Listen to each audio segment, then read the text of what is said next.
On this episode of Negative Modifier, we'll be playing the game deltagreen. Deltagreen is a mature tabletop RPG that tackles various dark and unsettling themes and topics that some listeners may find traumatizing, harmful, or generally uncomfortable. Listener discretion is advised. Saga, Spark, you've managed to kind of bust your way into the church. It is dark. Crack out a flashlight. All right. Kind of scanning around with the flashlight? Yeah. Give me a search as you're looking around. Both of us? Yeah. 28% success. 87 out of 70 failure. So, Spark, you notice that, this church is not used often, actually. If this town was kind of what it seems to be, this church should, have the doors open for this shit. There should be someone in here. It's almost like the church is ornamental of some kind, like it's supposed to be here, but no one really uses it. There's a thin layer of dust on, every goddamn surface, as best you can tell. All right, I'm going to head up to the bell tower. Yeah. All right, so it's going to take a few minutes to get up there type of thing, and you stumble and you get there type of thing. Give me athletics, see how kind of well you traverse the stairs, because stairs for bell towers are not short with some frequency. 39% failure. Oh, shit. 12 out of 31% success. So the good news is you make decent time, Agent Saga. Agent Spark, not so much, but as you're kind of traversing up, you hear two more kind of loud bell rings from the kind of bell outside by the goat. And again, a shockwave just shoots through the air. Again, you're not sure it's a real shockwave, but it's a very loud, very resonating sound. You almost feel the church kind of shake around you type of thing. It's so loud that you hear it moving the bells up in the bell tower type of thing. You eventually kind of make your way up to the top. And yeah, you are the highest point in the town center at this point. There's a couple kind of normal church bells up there. Again, they don't seem to show a lot of use. There's not even an automated mechanism on them. They're just kind of there because they're supposed to be. I don't think we want to get to 3 rings. It's at 3 rings. It was 2, right? Total of 3 now. Oh, I meant 3 in succession. Gotcha. What's your firearm? My firearms is at 20. Okay. I'll shoot the crossbow. You just get ready to start shooting flares just in case I miss. Sounds good. I'll hand over the crossbow. Okay, I'll light up the bolt. Is this one of the bolts that has the reservoir in it? Say it is for this purpose. I'll light it up and I'll take my time to aim and I'll fire off a shot. Before you do that, give me an alertness. Both of us or just one of us? Both of you. 5% success. 71% out of 28 failure. Makes sense. Saga misses that. Spark's got her eye on the reticle at this point, but so the air is getting more turbulent. You feel wind just kind of ripping through the town center. If you can see the fires dancing, people aren't seem to respond to it though. You definitely feel as though there's a force of wind coming up through, and it kind of hits the church and almost pushes against you. It's not so much that's going to be impossible to shoot a bow into, but this is going to be a lot harder than just the shot was a few minutes ago type of thing. And it definitely seems to be directed through the town and up, if that makes any sense. Okay. Are you aiming at the goat? Unless there seems to be someone conducting a ritual down there specifically, yeah. Oh no, there is definitely a person. You can't quite tell what gender they are, but they're in the most intricate of the robes. They're wearing this strange kind of gnarled crown thing, and they're kind of waving their hands around in very similar manner to the witch you saw up in the art colony. And she definitely is doing something. She's kind of almost dancing around the goat. You also notice that there's someone sitting at a throne partially underneath the goat almost. I'll explain what I see to Saga and say, should I shoot the priest or the goat? Fuck. Goat first. That was the main objective. Okay. Been in the main objective every time. I'll take aim at the goat. The goat's huge, right? It's pretty big, yeah. Take aim at the goat. I'll line up the shot and I'll fire it off. All right. Give me firearms at -40 for the extreme range and the just shit tons of wind coming at you. Do I get the 20 for aiming? That's why it's only -40. A 34% failure out of a modified 14%.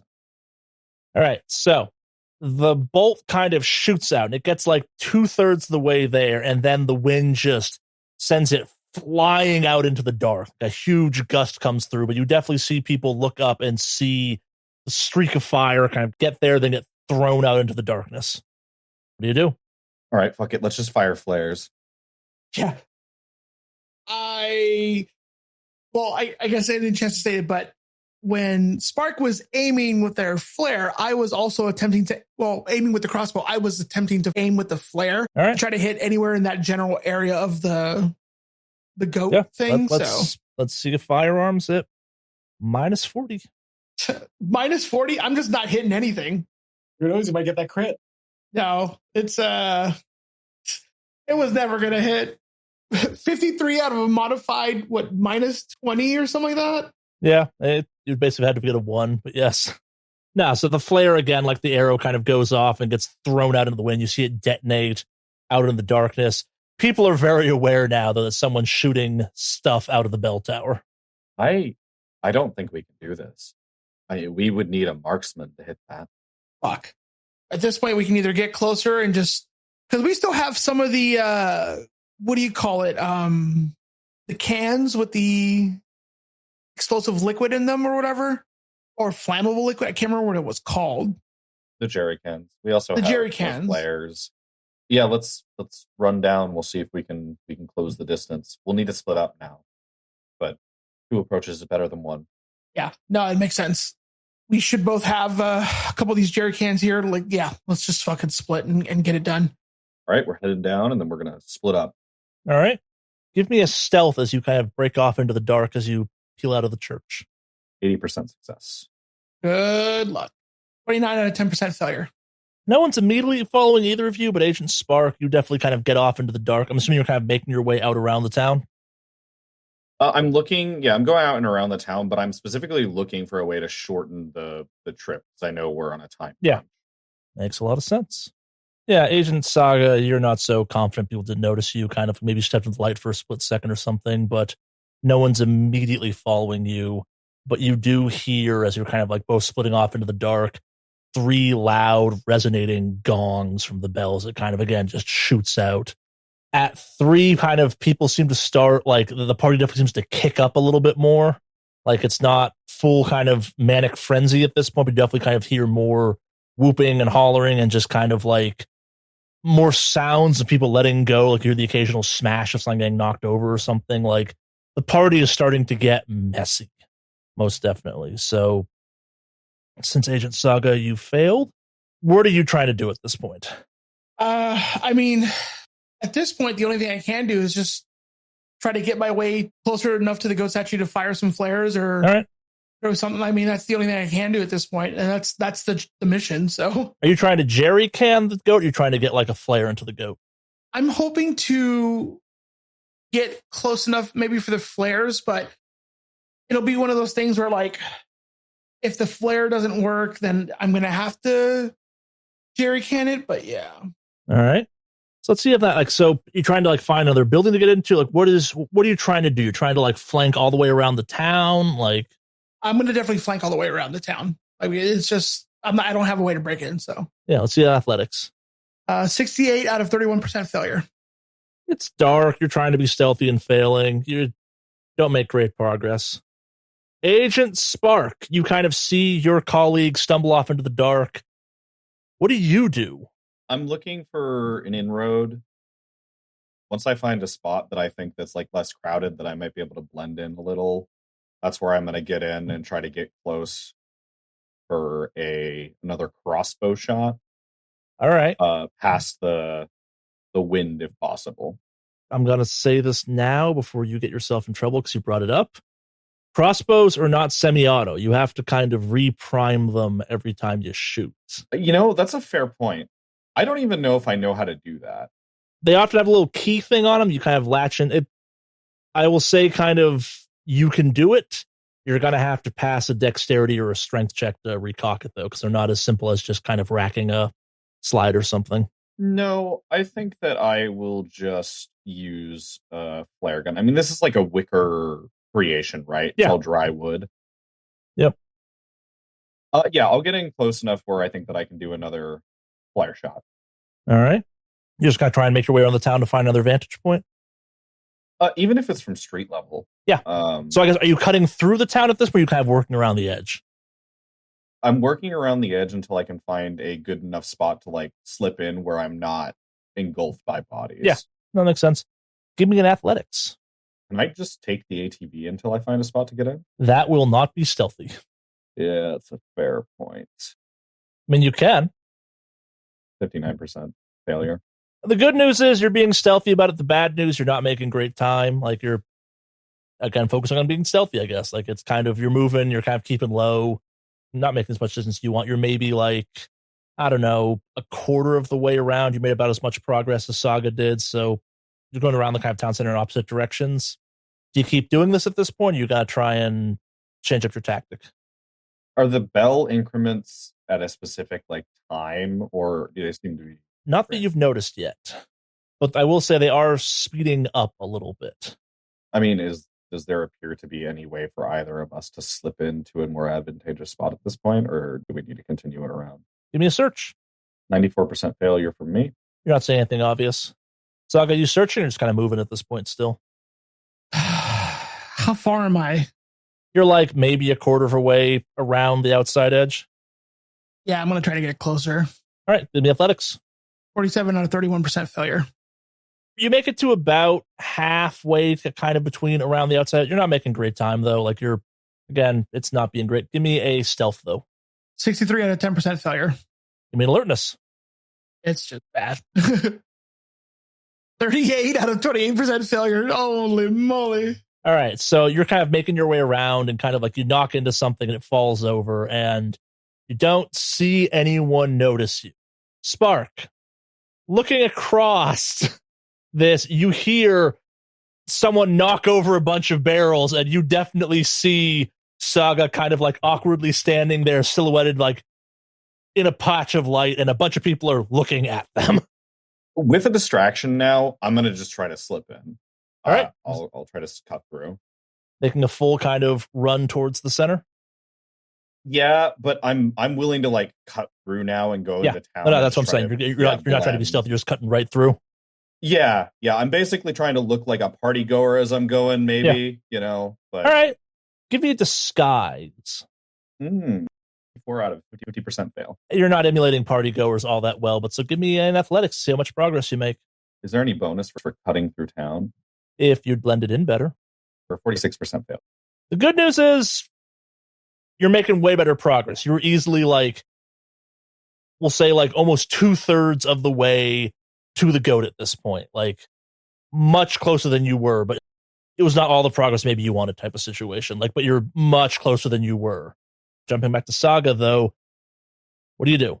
How much? Well, I don't notice that I was seen, obviously, right? No, I don't. Okay, fuck. Since I am assuming that I have not been seen, I'm going to try to keep going. Let's see in athletics. 17 out of 31% success.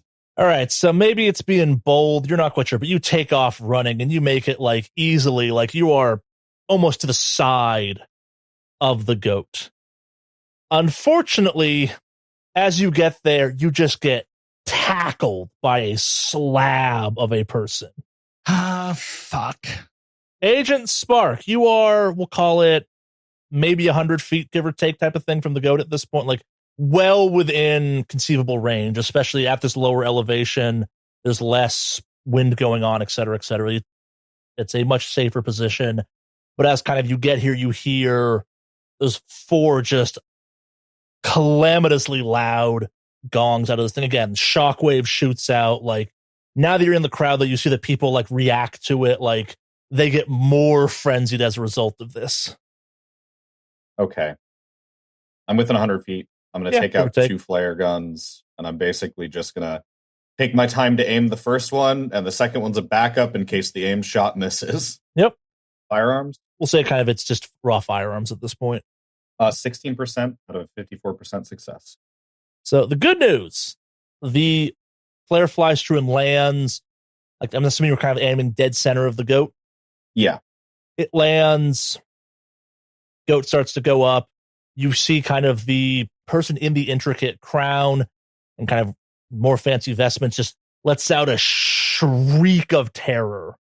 And you hear the bell start to ring faster and faster and faster.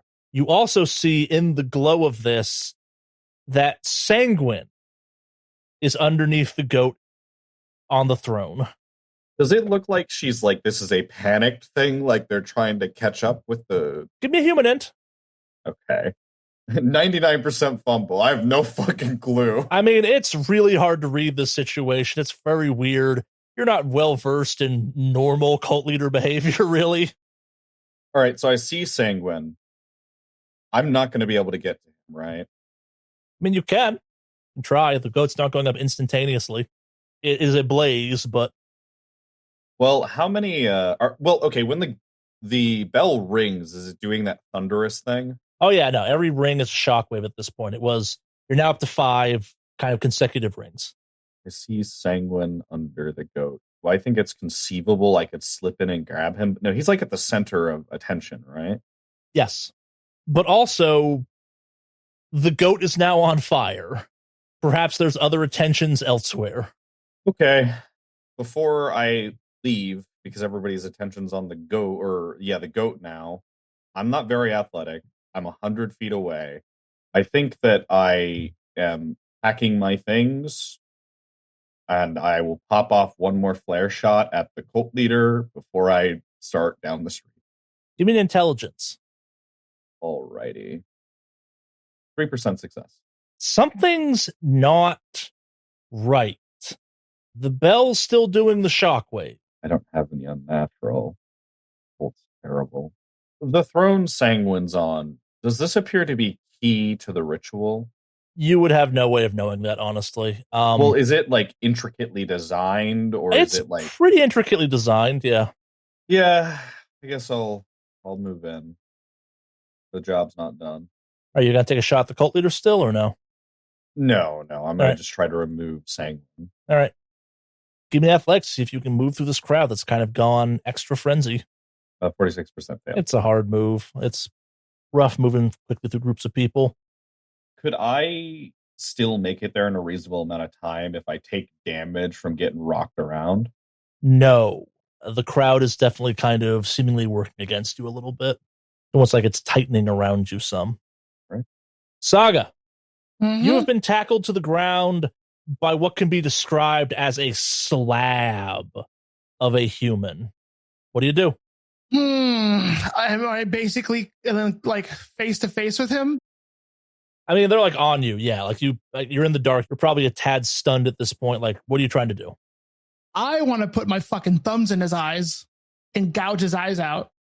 All right. Let's see a unarmed combat. Can I, since I'm can I make an argument for strength? You trying to escape a grab or something like that? Well, sounds like you're trying to do a martial art move. That would be an unarmed combat. I mean, kind of, but at the same time, I mean, you're just shoving your thumbs in someone's eyes. I don't know. Okay, fine. Thumbs are small. Eyes are smaller. Okay, fine. I'll do an unarmed combat. Wish me luck. Let's go! A 1 out of 44% critical. Damn. Okay, so you kind of like fumble around in the dark, and then you kind of like push and you feel face, and then you feel jelly, and you feel the thumbs go in. Give me a strength check. Okay. 56 out of 75% success. You're a big dude. I'm assuming you have kind of like biggish hands and stuff like that. Yeah, I'm a big guy. Yeah, you managed to kind of like get you feel your fingers, your thumbs sink until you feel kind of like nose on the like back of your palms almost kind of thing. Your fingers are deep in this dude's eye sockets, and you feel him like grab at your hands and pull, and you're just holding on. You kind of get your fingers around the back of his head, and you're kind of like pulling your thumbs deeper and deeper in, and then just suddenly you feel something extra squishy on your thumbs, and the body just goes slack, and the body falls on you with just a heavy thud. Okay. Fuck! Give me a sand check. Sand check? Okay, fair enough. 89 on a 62% failure. Just 1 point of sand damage, but 1 tick into violence because you just killed someone in an incredibly violent way. Fair enough. Okay. You're a scholar, goddammit. Okay, so after his body goes limp, I'm like, fuck. Okay. Your fingers are still your thumbs are still in his eye socket for the record. Okay, fine. Then I go, and I start to try to pull my thumbs out of his eye sockets. So he's on top of you. There's a dead body with your thumbs in its face on top of you. Like, what do you do? Like, try to push him off? Like, well, I'm gonna pull my thumbs out of... That's not really a motion you can do from this angle. Okay, well then I will try to roll him off me. Let's see his strength. Okay. 91 out of 75% failure. You get him kind of onto his side and you manage to start pulling out. But again, the sand check is just like you feel jelly pulling off of your fingers. You slowly kind of get your fingers out of what were his eye sockets. 40 out of 61% success. Gross, horrifying, but no sand damage. All right, the adrenaline's pumping now. So yeah. It's like I don't have time to really think about the actions that I just took now. It already kicked in once. Yep. So you look up. Goat is on fire. Good. But as you kind of look up, 6 rapid fire ringings of the bell happen, and just this. The shockwave's been there. The shockwave this time is just massive. Like it's this one you feel in a more substantial way. Give me a strength check. Okay. 54 out of 75% success. You feel just this pressure rock against your body. You manage to kind of like not get knocked around or anything up. You see other objects like barrels and like small boxes and stuff get like thrown distance by the shockwave. All right. Am I like knocked over because of this stuff? You were on the ground still after you got your thumbs out. Okay. I'm going to try to get my footing back and like try to keep heading towards the goat.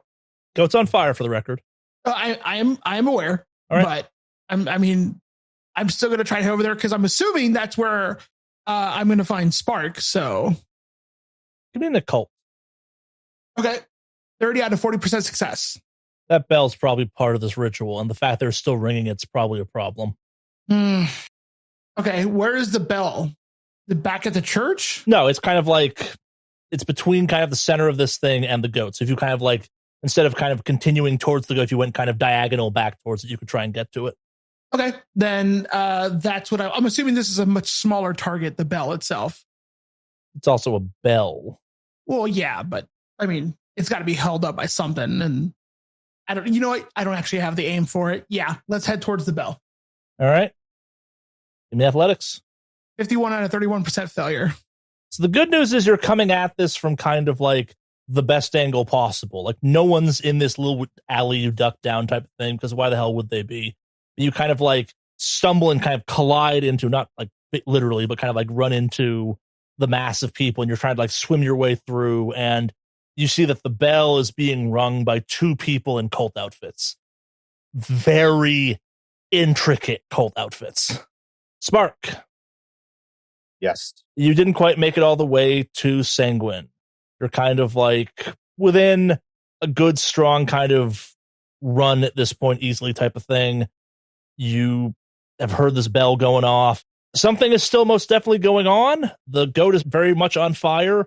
Leader of the cult does not seem happy about turn of events, but again, you're no cult expert, so you can't quite totally understand the situation. So can I, just to help me like understand where I am? I'm in the crowd. In front of me is the goat. Where is the bell in relation to that? Kind of off to your right. As I figured you went kind of clockwise around the thing. Yeah. That kind of sent, I figured Saga went counterclockwise. So like off to your right, there is the bell. Okay. I'm not super worried about the bell, but what is easier to reach at this point? Sanguine or the bell? Where in this crowd is a shorter distance? I mean, they're about the same distance. I think the crowd is less packed if you were to try and cut right towards the bell, but they're about the same distance. I'll flip a coin. Yeah, Spark is starting to get a little claustrophobic with all the bodies pressed up against her, and she's got the duffel bag, so she's having a hard time moving around. So she's going to start stepping towards the bell for some relief. Sure. All right, give me Athlexia while you get there. Could I use my unarmed combat to basically just start shoving people out of the way? Absolutely. 28% success. Yeah, you managed to kind of shove your way through. All right, Agent Sanguine. Give me a POW check. That is a 23% success. All right, you're going to regain 1 willpower point, which means you come back from unconsciousness. And it's a mix of emotions. Directly above you, there are a collection of dead bodies slowly dripping blood on you, and also a rapidly engulfing in flames wicker effigy.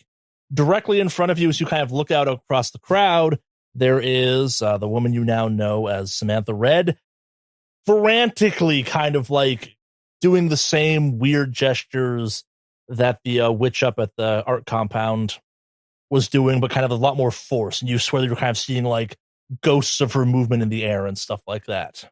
You also feel kind of a pressure on your brain, on your thoughts or something. Just give me a sand check. That is an 18 out of 10% failure. Just 1 point of sand damage is all very weird, but also you've been kind of knocked unconscious and are just kind of full of weird at this point, so who the hell knows? Sorry, I'm just imagining a photo of Sanguine, and it's that car meme where someone's patting the top of the car, and the caption is, "You can fit so many traumatic what are they disorders in this thing?" Yeah. All right, so Sanguine, you're not restrained. You're just kind of on this throne. You're not totally sure how you got there. There's this fire above you that I mentioned. There's a crazy cult lady in front of you.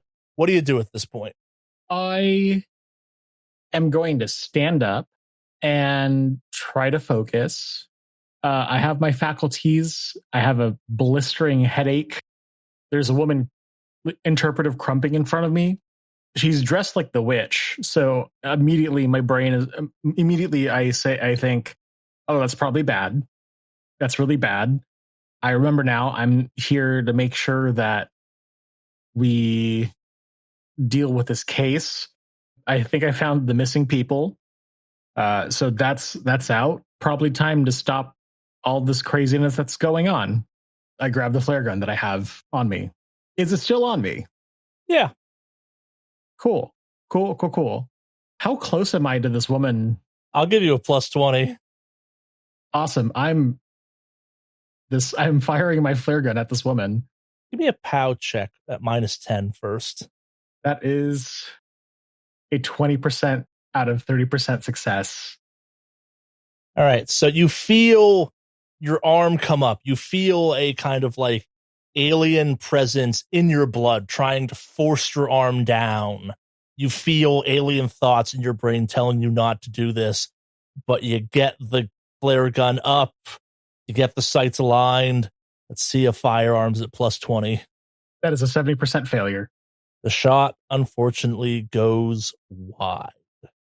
On the plus side, wide means it fires into a crowd and chaos ensues.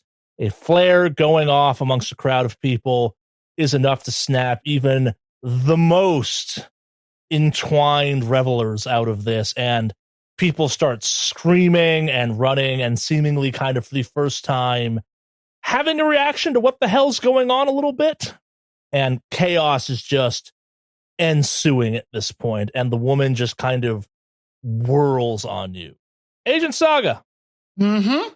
You see a flare shoot out from kind of underneath the goat. It explodes in the crowd. People start panicking. They start running away at full speed. What do you do? Is the bell still going off? Oh, yeah. Then I'm still heading towards the bell. All right. So as you start running towards the bell, it does 7 chimes in rapid succession. Give me a strength check. 41 out of 75% success. This force just buffers against you. You manage to make it there. As you get there, you see Spark is also kind of run through as the crowd is dispersed, made a much better time of getting there. You're both there. There's 2 very focused people kind of working the rope that swings the kind of mechanism of the bell. It's a very simple system. It's have some wooden beams in the center is this bell. This bell is intricate, though. It's covered in carvings. Give me an occult. 64 out of 40% failure. Can I try? You can.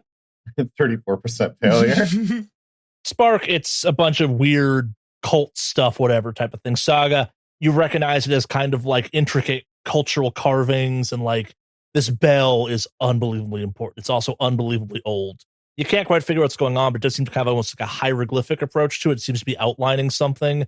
And you do see it kind of like on the side, there is this horned creature emblazoned on the bell. And the kind of, it slams down into the start of 8 kind of rapid successions. Give me a sand check, as just the sound of this thing is unbelievably overwhelming. Just Saga and Spark, because they're close to it. 53% success.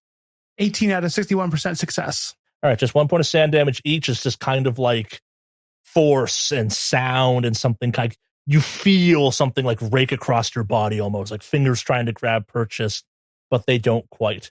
The 2 cultists working this thing have not noticed you, though. Sorry, I might pass some sand damage off. All right. No, I have excess sand. I'll just take. All right. What do you do? They haven't noticed us? No. I kind of like look at Saga, because like I don't know if this is like key to the ritual. What does his expression look like? I'm assuming when we make eye contact, I'm just gonna do the like universal like nod of like, yeah, this, we need to do this, and just like do like a frantic like head nod of, and like gesture my head at the bell, like, yeah, if that makes any sense. Okay, would these guys be considered surprised? They have not noticed you at all. All right. I'm going to take out the wire I have, and I'm going to walk up and garrot one. All right. Give me a strength. They are active but unaware. So do we get the plus 20? You don't even have to roll for this. I'm using strength for flavor. 55% critical. It's on the dot, too. What happens is almost grotesque. So you're pulling on this wire as hard as you can, and as we all know with garrote wire, it occasionally turns into a razor blade. And as you kind of keep pulling, the wire comes clean through the neck, just hits the bone and stops for a split second, then manages to find a way through and slices through the thin part of the spinal column. And this cultist's head just kind of falls off its shoulder and hits the ground. The other cultist doesn't notice at all. And for Saga, I guess if he sees Spark do this, I think he realizes that she's done this before. Maybe not like pop someone's head off, but she's used a garrote before. Yeah, I'm still running through the adrenaline of me running my thumbs through somebody's fucking eyes, so I'm like... The 2 researchers have gotten very bloody. What do you do, Saga? Obviously, I don't have garrote wire, but I do have these fucking hands. So I'm going to try to come up from behind, and I'm guessing Spark went first and got the attention of both of them. So the other cultist has not even responded to the fact that like his friend's head is off. Oh, then I'm going to go get him from behind and choke him the fuck out. All right, let's see that unarmed combat at plus 20, because this should be doable. 41 out of modified, 44 plus 20 success. You get your arms on, you kind of start choking them out. Give me a strength for flavor. 5 out of 75% success. Choking a man out is both a slow and surprisingly fast activity. But as you're applying more and more strength, you're a strong man. You just hear that ever so uncomfortable snap sound as the windpipe collapses under kind of all your force being exerted on this. Spark, Saga, give me a sand check if you're not attuned to violence yet. 24% success. 94 out of 60% failure. Just 1 point of sand damage if you failed, and 1 point of violence. As Agent Spark, you are covered in just arterial spray from slicing someone's head off with a garrote. Agent Saga, you've just killed 2 people in rapid succession, and this one you felt draw their last breath as they died. You felt the lungs kind of pull in their last breath. You felt the last heartbeat, but now they are dead on the ground. And as you're kind of standing there over your 2 victims, you hear in just a high-pitched, banshee shriek of a voice, "Stop them! Get the bell ringing again!" We playing King of the Hill now, aren't we? Sanguine, So you're standing with your back to a rapidly engulfing goat effigy. This woman is kind of whipped around and then whipped back out and is screaming out across the crowd, "Stop them." Your shot has gone wild. You see kind of directly in front of you, Agent Saga and Agent Spark have just, you're not quite sure what happened, but like they just killed two people as best you can tell, and the bell is starting to kind of like rock languishly back and forth as it slows down some. What do you do? Oh, so the High Priestess, as I will say, Samantha has her back turned to me, correct? Mm-hmm. There's chaos amongst the crowd. I don't think I could really do anything, and the bell rings has me absolutely kind of incapable of thinking straight. That's probably why my shot went wild. So I'm going to do the only thing I can think of doing at the moment, and I'm going to rush her and tackle her off the stage.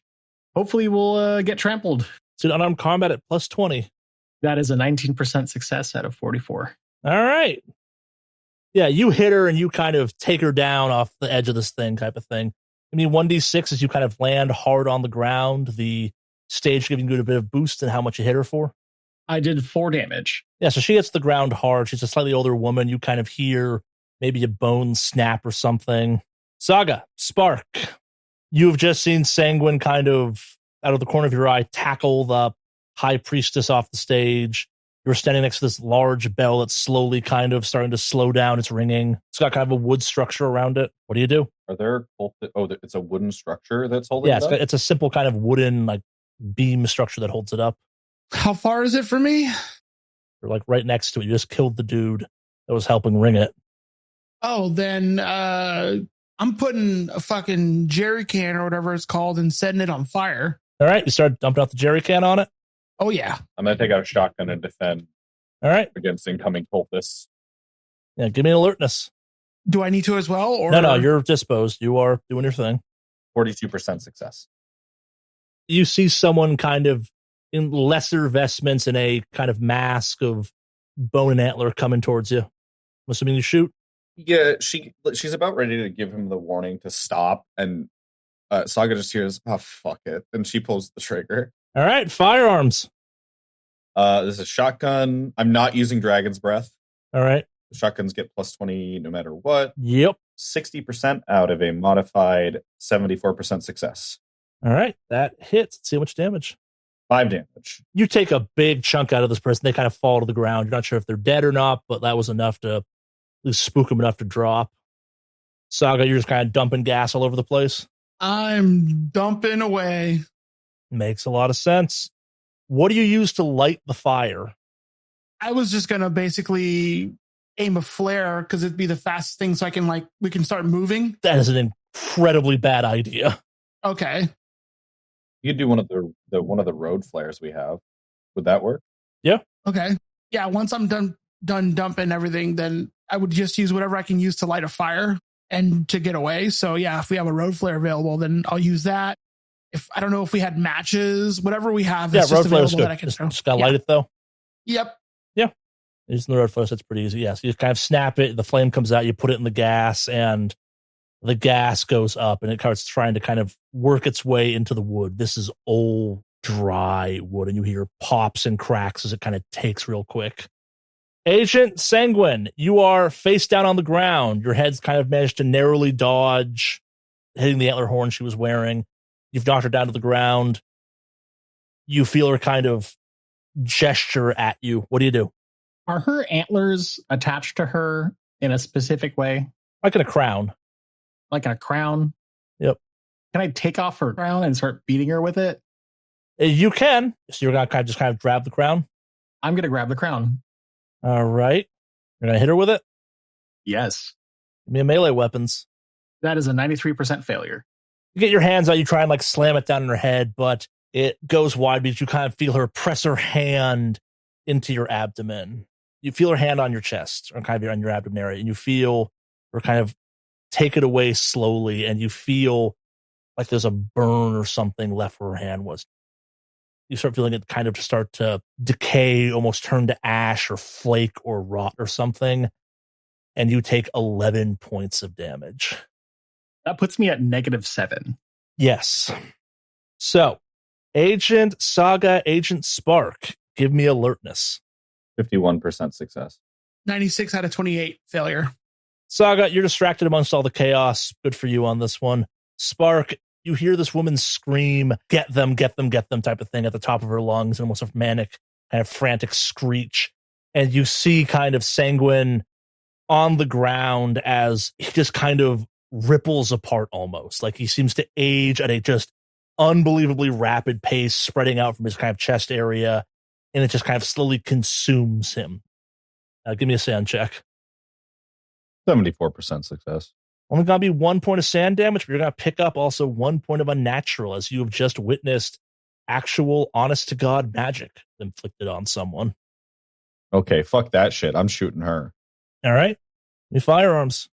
61% out of a modified 64. Success. See that damage? 8 damage. Where were you aiming, roughly? I think that, like, do I see her reaching down to Sanguine?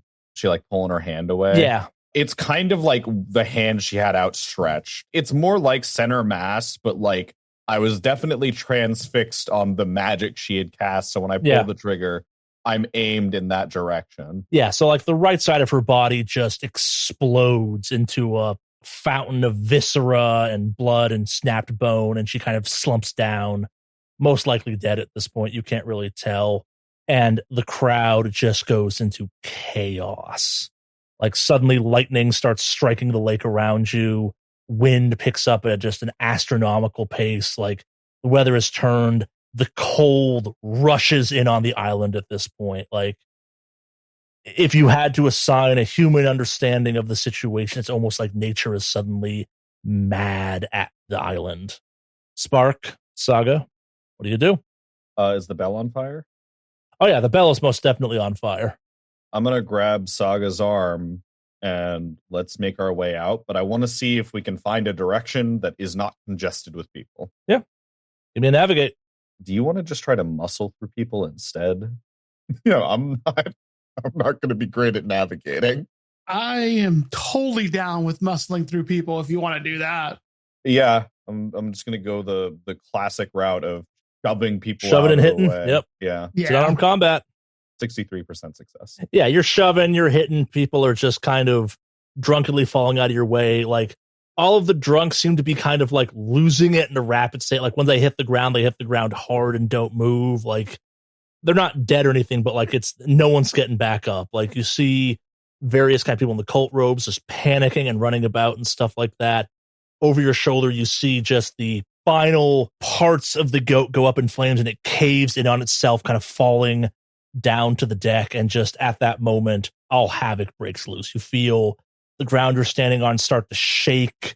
You hear kind of a cracking of thunder. The rain starts pelting you. Again, like the cold rushes in. You start seeing like stuff freeze the way it probably should have been frozen, seeing as it's December in the middle of a lake. Like you see the frost just rush in on various surfaces and stuff like that. But you are thankfully kind of outside of the crowd at this point. What do you do? Hop on our ATVs and get the plug out. All right, let's see some drive. Oh. This is more for flavor. 56% success. It's just for flavor, he says. No. Wow. 77 out of 23% fumble. Agent Spark, you hit your ATV hard. You gun it. You just take off into the night, going up the hill. Agent Saga. ATVs are capricious vehicles.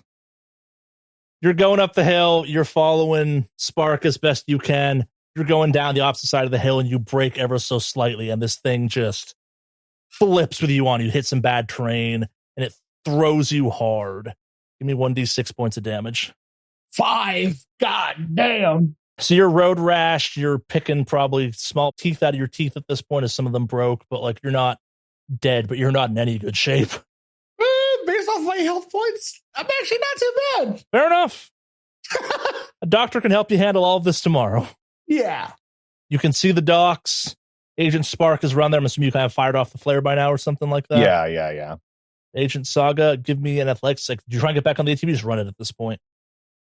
At this point, I mean, fuck the ATV. I'm just gonna try to like hoof it over there as best I can. Makes sense, yeah. You run. As you're running, you kind of hear behind you just a crowd come running up the hill. And you're running. Agent Spark, you kind of see the sheriff pull into the dock with his boat. He's like gesturing you to kind of run as fast as you can. Both of you give me athletics. I'm going to just drive the ATV up. Fair enough. Saga, give me athletics. 56 out of 31% failure. Fuck. You're running and you hear just a stampede of people behind you getting closer and closer. Spark, you get to the boat. I'm assuming you just kind of jump in at that point. Yeah, I'm going to jump in and turn around. Do I see Saga basically like running from a huge crowd of people? Yes, like it's some zombie movie shit at this point. Can I just pop off a flare behind him to try to stop people from running in this direction? Sure, let's see if firearms. Watch me fumble and shoot you. 36% success. Yeah, you managed to land the flare in the crowd. The sheriff looks at you like, what the hell are you doing? But flare goes off. People kind of scatter and fall to the ground. Bunch are clutching their eyes. Some people are kind of burned by it, et cetera, et cetera. You're not paying a ton of attention. Saga, you kind of managed to get to the beach. You throw yourself up into the boat. And the sheriff kind of looks at you all and goes, now? I'm going to throw a life jacket on and then say gun it. Yeah, same. Yeah, so sheriff kind of, you fly out of there. He's not driving great, but kind of like it's that reckless, like we need to go.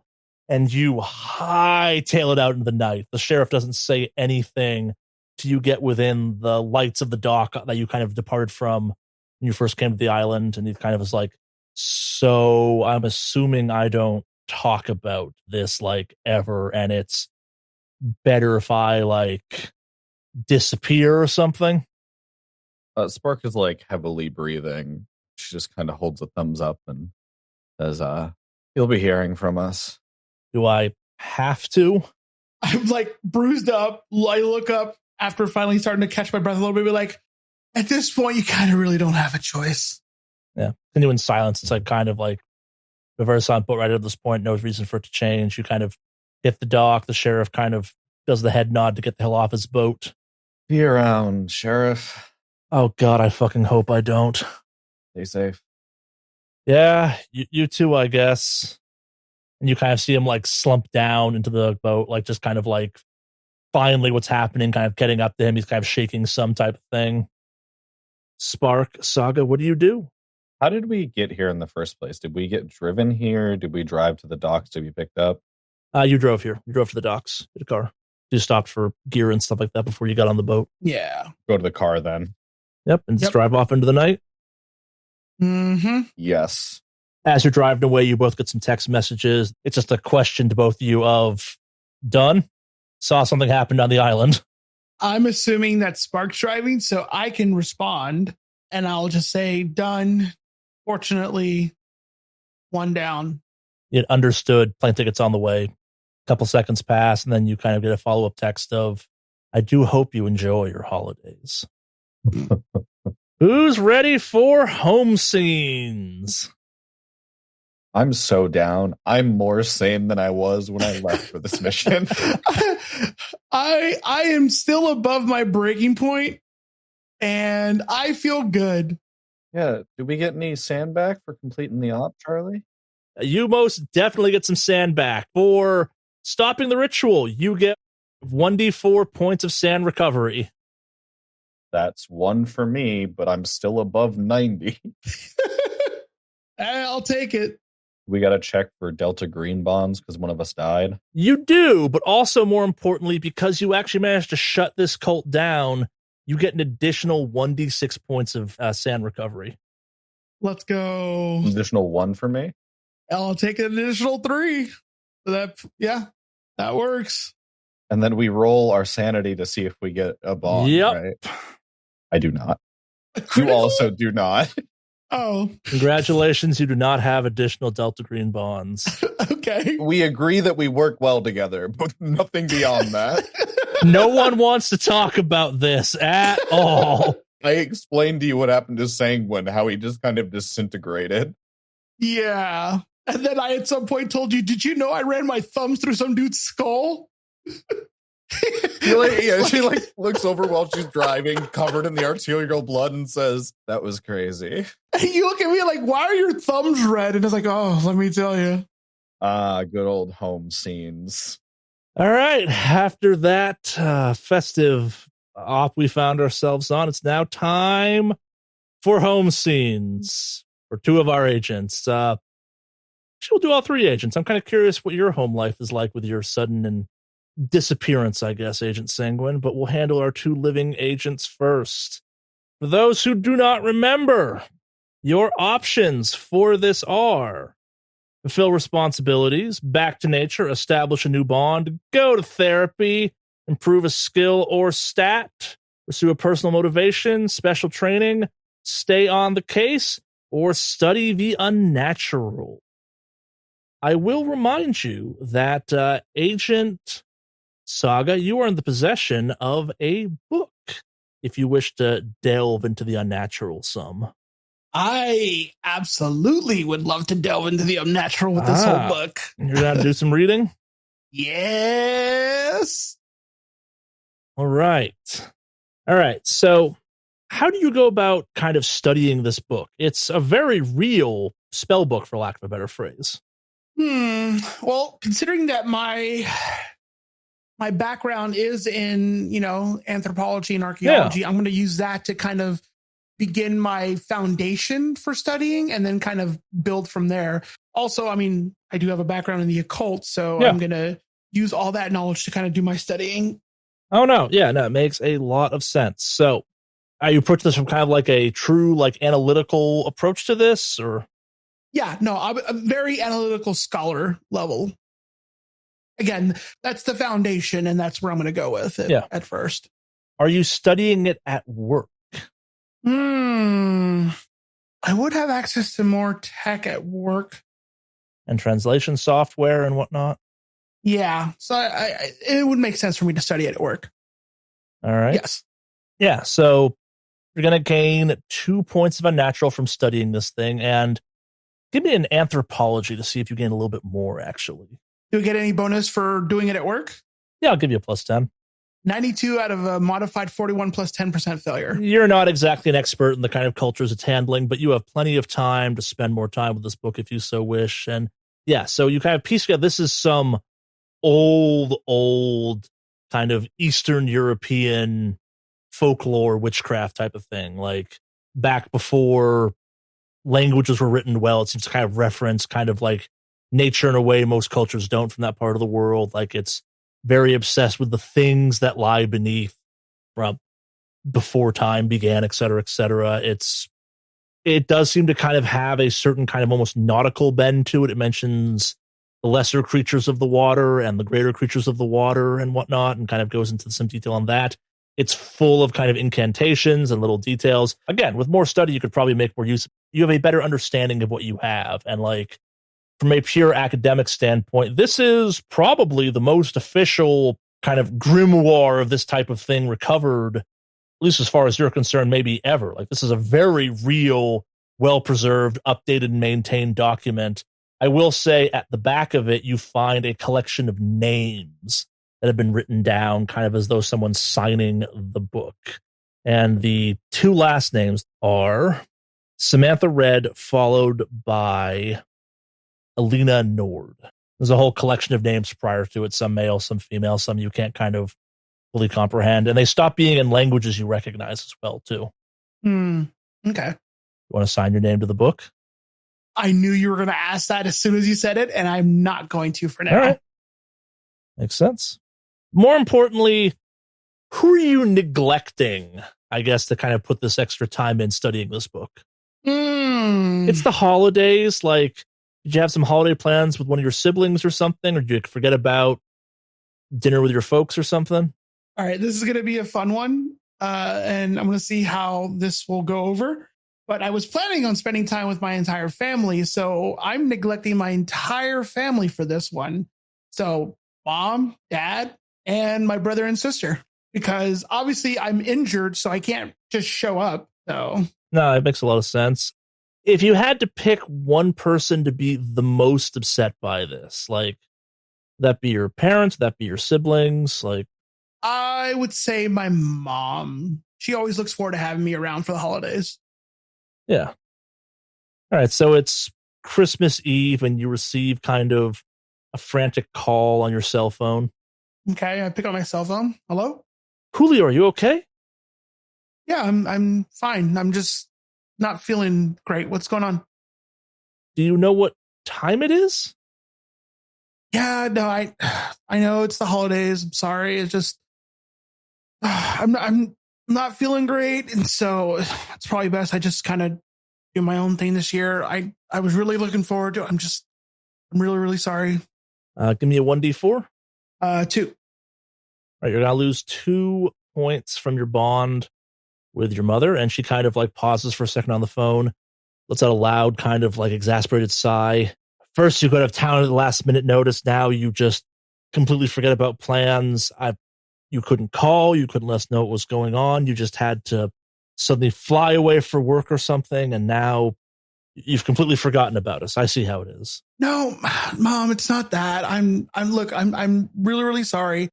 I'll come over to visit sometime after New Year's. I swear, I was just not feeling good, and the last thing I want to do is get you and the rest of the family sick. I'm really, really sorry.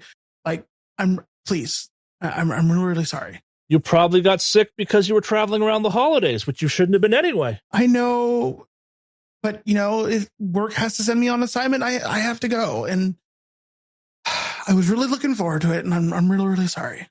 A long, awkward pause, and she goes, "Well, I hope you have a nice Christmas in spite of this," and then hangs up on you. After hearing the click tone, I kind of just sigh, sitting in my apartment by myself, and just kind of sigh again, put the phone down, and just kind of sit there for a bit, knowing that I feel really bad that I let my mom down. Makes sense. Agent Spark, what do you do? I was thinking about maybe doing a special training, but I can't think of anything interesting to train. Anybody have any suggestions? Thumbs and eyeballs. Yes. I don't know. You were pretty good overall with a lot of your stuff, so I don't know. Yeah, that's why I was thinking special training rather than a normal training. But I think I'm going to I came out of this significantly better than I went into it somehow. I mean, so let me propose something, I guess, in that case. Yeah, you've taken to this agent life a little bit. I'm not saying your firearms is weak, but that might be a place of improvement. Also, your athletics maybe is a little bit of an improvement type of thing. There's obviously kind of more run and gun in this than maybe you thought initially. I think that that's true, but I think that at the moment, her sanity is high enough and her bonds are high enough that instead of dedicating time to combat training, because she's not used to actual combat. That's what I'm getting at. Yeah, maybe kind of athletics or something, kind of the in the field part of it, but actually having to be in shape for it and stuff like that. Yeah, I think that this time around, maybe next time, but this time around, I think that because she was getting ready to go on vacation when we left. Her flight she catches is to the vacation spot, and she's just going to go fulfill responsibilities. Makes sense. I think Sam check. Yeah. 82% success. Yeah. So which bond did you spend time with? It's her wife, Alyssa. They were going to vacation in Egypt for Christmas. I think we established at the beginning that it's fairly common for Thalia to have to be pulled away for a couple of days, even if there's established vacation. So her showing up a couple of days late, she shows up completely, scrubbed down. There's no flecks of blood or anything. She's got new clothes, ditched all the gear, cleaned up nicely, and looks like nothing has happened. Yeah, normal work emergency. Yeah, basically. And she's feeling better than she was when she went into it. So it just kind of looks like she's excited for vacation when she arrives. Yeah, give me a 1d6 because you get to improve this bond now.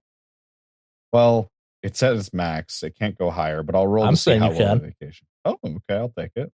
3. Yeah, my perspective is that you can always improve a bond past your charisma if you want to invest time with it. I love it. The bond is now an 18. you kept your word, you showed up on time and stuff like that. What do you do, I guess, to make this especially special?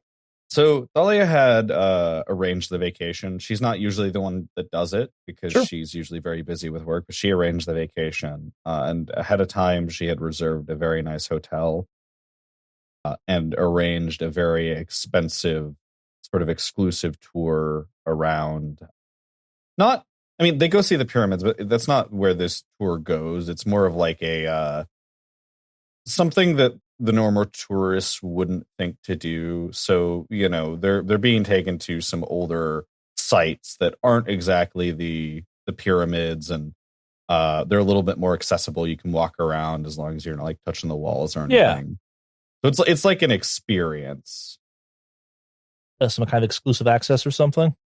Yeah, basically. I think that Thalia maybe has a friend that works in the foreign service that can pull a string with like one of the foreign ministers here that gets tourists into an area they're not usually allowed to be. Yeah, it makes a lot of sense. Yeah, so I'm going to say like you show up and they're on this tour and you kind of go surprise them as part of the tour. Does that make sense? Yeah, that works. Yeah, so kind of like you make your way to the site. It's on the we're in Cairo, right? Yeah. It's on the kind of the outskirts of the city. It's a little bit of a drive out type of thing. You could get some transportation there. Your contact is kind of giving a lecture to Alyssa about kind of like this especially strange dig. It's a unique one. Much of history has been lost to us as scholars, researchers, archaeologists, but there's a strange reoccurring other history, I guess, of Egypt. Something about the Black Pharaoh, a reoccurring figure throughout time, and kind of like this is a partially kind of unearthed, like little mini shrine of some kind, lost to much of history, but as you can see, celebrated in certain corners of Egypt to far later than we thought. That being said, some of the finds are found far too recently and do throw some kind of questions onto the validity of said finds. Some believe they may, in fact, be elaborate hoaxes. Sorry, I didn't mean to interrupt.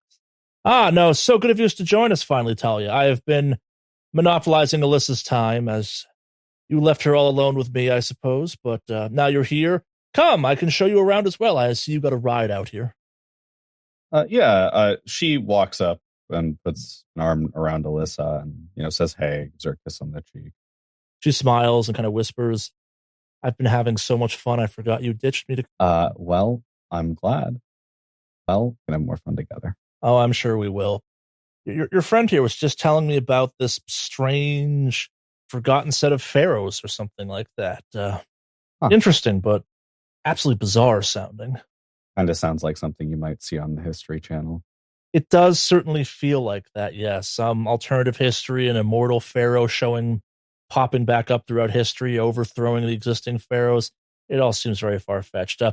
You may have just heard him talking about this. Apparently there's some shrines dating back to even 100 years ago they found every once in a while, kind of further leading to this whole hoax assumption about this whole thing. It's all been very fascinating, but I have like the guy's gesturing, come, we'll go inside and take a look at it, et cetera, and she kind of like steps forward and she's like, shall we? Absolutely. Let's go learn about the alien pharaoh. She laughs at that and kind of go into this little kind of dig site. Last, but certainly not least, Agent Sanguine. Obviously, you are dead and cannot kind of contribute to this, but what is your home life like in your sudden demise? Is there like a lie deltagreen's been told to kind of inform your wife about? Try and kind of smooth things over or something? So, deltagreen has just pulled a very simple ruse with the Muellers.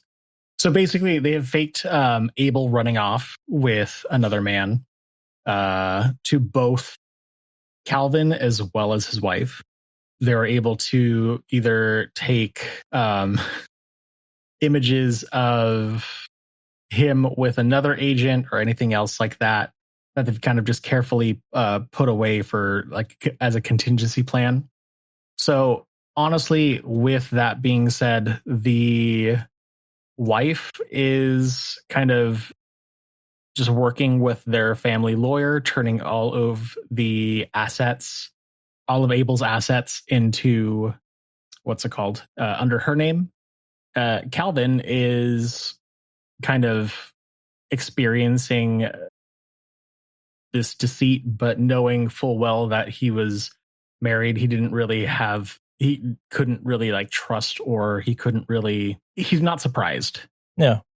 He's hurt, but he's also not surprised. And his son is like, Anna Marie is a little bummed out over the fact that Abel's gone, because she really was hoping to continue on with this kind of cushy arrangement that she has, where she's like, yeah, she's an assistant to his practice. And it was nice that she can coerce Abel into further pay raises with threatening to out the fact that they've been sleeping together. But currently, Abel's wife is going to be continuing the practice, not herself, but she's going to probably look for another doctor, and everyone's just going to stay kind of the same, just because at that point in time, like, everyone's going to suddenly lose like a good portion of their livelihood. Yeah. In this manner, Abel is just smoothed on over, much like any kind of blemish that you want to remove. There's a fix. Oh no, and it gets a little bit worse, actually. Oh, how so? So Anna Marie is at a coffee shop one day and her phone rings. Hello? Who is this? Hey, is this Anna Marie, former assistant of one Abel Mueller? Mueller, is that how you pronounce it? Yes, this is she. All right, cool. You're listed as like an emergency contact or something. We tried getting a hold of his wife and other people listed here, but couldn't get through to them. We just wanted to let you know we just fished Dr. Mueller's body out of the lake in Chicago. Apparently it was a drug overdose or something like that. We found a bunch of prescriptions on him that seemed to indicate that, what's the right phrase for it? He may have been self-medicating or something. Our records indicate that you were somehow involved in this practice or something. Oh my God. I mean, yeah, I was a surgical assistant, but I knew that he had run out of his family and he had just was missing, but I didn't realize. Oh my God. Have you told anybody else? We've been trying to, but you're the first person that picked up, and we thought we'd kind of do you a kindness on this one. Fortunately, the doctor's dead. We found his ID on him and whatnot, hence the people of IDing him. But, if you don't spend a bunch of time making a big deal out of this, we're more than happy to kind of chalk this up to a little accident of sorts. Keep the doctor's name a little bit less, what's the right phrase I'm looking for? Blemished, if you will. Also, as his assistant, I'm assuming you had probably some type of connection to whatever he was up to at his office, or maybe you've been aware of this. And again, given recent events, we're more than willing to kind of look the other way on this one a little bit if no one makes a big deal out of this. I'm sorry. Who is this calling? Just something I think you should pass along to his wife, anyone else that might go looking for him. Let the good doctor rest in peace and whatnot. Are you following my logic on this one? Yes. Have an excellent day, Miss. Kind of hear some flipping of papers. Have yourself a good day, Miss. That can't be right, but yeah, we do hope you have a good day. Our apologies for the phone call again. Tragic, absolutely tragic situation that rolled out with the doctor, and we do hope you're capable of relying on loved ones and whatnot in these hard times. And if there's anything we can do, please don't hesitate to call and just hang up at that point. Who the hell was that? How the fuck am I supposed to contact them if they didn't give me any fucking... Oh my God. Shit. Oh, shit. I'm gonna have to text Colette. Fuck. Anna Marie kind of texts Colette. Bad news. We need to talk. Bring the lawyer.